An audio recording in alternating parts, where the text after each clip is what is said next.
Welcome back to the Georgia First Show. I am your host, Ray McBary, and joining me here in the studio today is my good friend and someone that is no stranger to those of you that have been watching Channel 22 over the last few years, as I've hosted other shows on the former Channel 22. It's Mr. John Campbell. And John, thanks for being on the show with us today. This is your first time, I think, on the new Georgia First Show. That's correct. That's correct. Well, John, we're so glad to have you. I tell everyone that I introduce you to, you're a walking encyclopedia because I do not know anyone who knows as much about American history and specifically things that were left out of our history books that we should have been taught. And so thanks for taking time to come down today. Well, thank you. I enjoy it as always. And you're absolutely correct. I have concentrated most of my life studies on areas of history that I found not covered for some reason, and I wanted to know why. And of course, most of the time there is a reason. Well, and you know, John, I've figured out over the last 10 years or so that there are a lot of times that we hear things in the news or we read things in the history book and things just don't quite seem to be right. And anytime I run up on something like that and I don't know exactly how they fit together or what's going on, you're the one that I pick up the phone and call. So I appreciate the opportunity to be able to do that. In that respect, you've really been a mentor to me and in my education. And for those of you that are watching the show, you know, it really should be an ongoing process for us to continue to learn about our history, our heritage, where we've come from, because it determines really where we're going to go, and it's just so important. Absolutely. You know, as George Orwell or Eric Blair, his real name, once said, he said, those who control the past control the future. Those who control the present control the past. Wow. Very, very well said, even though he wasn't one of us. No, he was one of the bad guys. Fabian socialist and British intelligence. All right, well, let's talk today about one of the things that we weren't told in school, but we should have been. All right, let's start out with the Federal Reserve.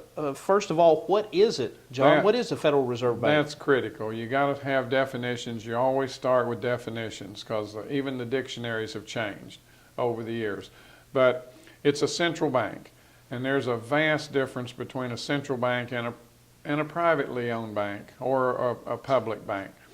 A normal bank will have depositors and you can write checks and they provide a legitimate service.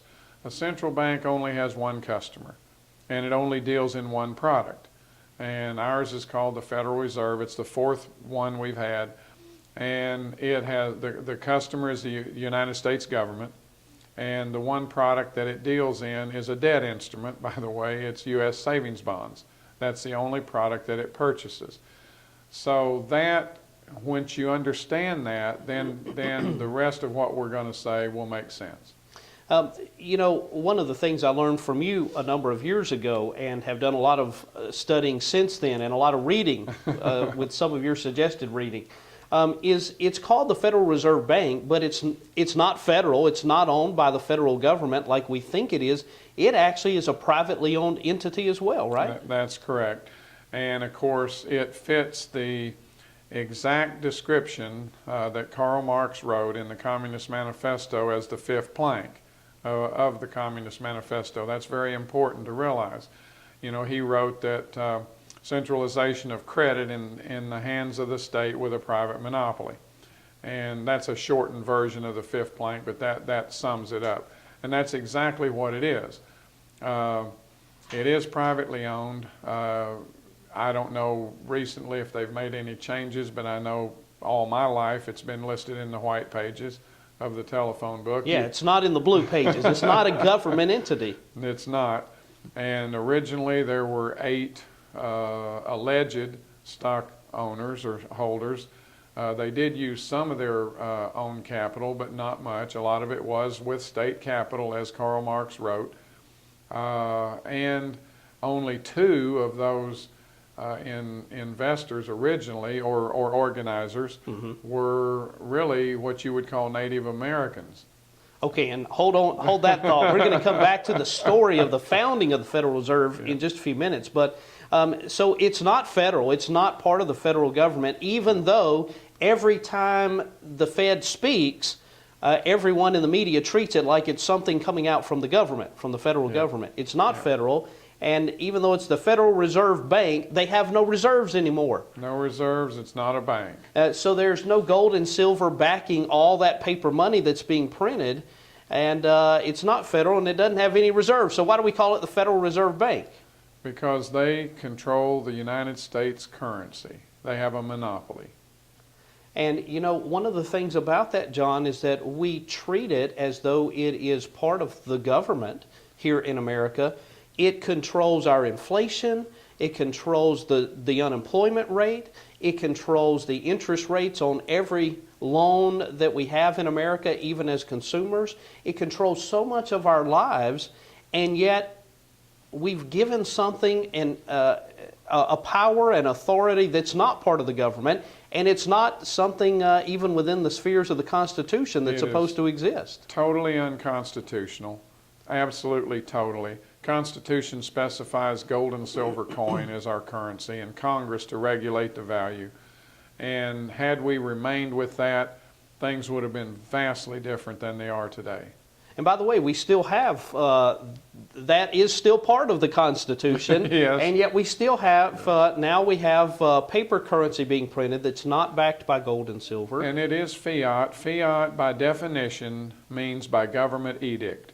It means you are forced to use it. That's why it has value. That's the only reason it has value. But the more they print, the less value it has. Yeah, and that's why even their copper pennies, people several years ago started melting them down because the copper was more valuable than the penny was. We got the Federal Reserve in 1913. $1 today is less than 2 cents compared to what it was in 1913. Wow, that's just amazing. Okay, let's continue on with our journey here. So what does the Federal Reserve Bank do? How does it operate? Well, it allows or issues orders to the Treasury to print currency for the nation in which it exists. And that's an interesting thing. You've got a privately owned entity that's issuing orders to the government treasury to print money. That's correct. And of course, eventually they won't do that. There will come a point in time when it will be totally electronic because it costs 2 cents to print a bill. So that they're not even going to undergo that expense at some point. But yes, and of course, their purpose, America sells its debt, our government sells its debt to foreign nations, to legitimate Americans who buy savings bonds and so forth. But as the economy weakens, as we continue to go down this slippery slope of debt, the Federal Reserve is the buyer of last resort. And that's where we're at. They are buying United States debt at an unprecedented level right now. So anybody with the slightest economic knowledge knows that that cannot continue indefinitely. Well, and one of the things, the Federal Reserve System, the way that it's set up, it's set up so that it basically, in cooperation with fractional reserve banking, which is something foreign to our founding fathers, they've destroyed our economy because the Federal Reserve, it makes loans, if I'm not mistaken, it makes loans to banks, or it sets up the mechanism for that to take place between the government and privately owned banks all across America. But the banks are allowed to make loans of money, not based on the amount of money they actually have in reserve, but even on maybe 10% of what they have, they can go out and make loans of 10 times what they actually have in the vaults. Sure, absolutely. The best description of that is in Tragedy and Hope, by Carroll Quigley, who was Bill Clinton's mentor. And he said it works in concert with other central banks around the world to reward selected corporations and behavior, and to penalize other unwanted behavior. And that's exactly what it has done, and therefore that's why we see so many unexplained actions and behaviors from politicians through corporations. When we come back in just a minute, we're going to talk about the mysterious origins of this Federal Reserve System that we have in America now. It's a story that if you've never heard it, it's almost too unbelievable when you actually hear it. So don't go anywhere. We're going to tell you the story of just where it came from, who was behind it, and how it got started in just a minute.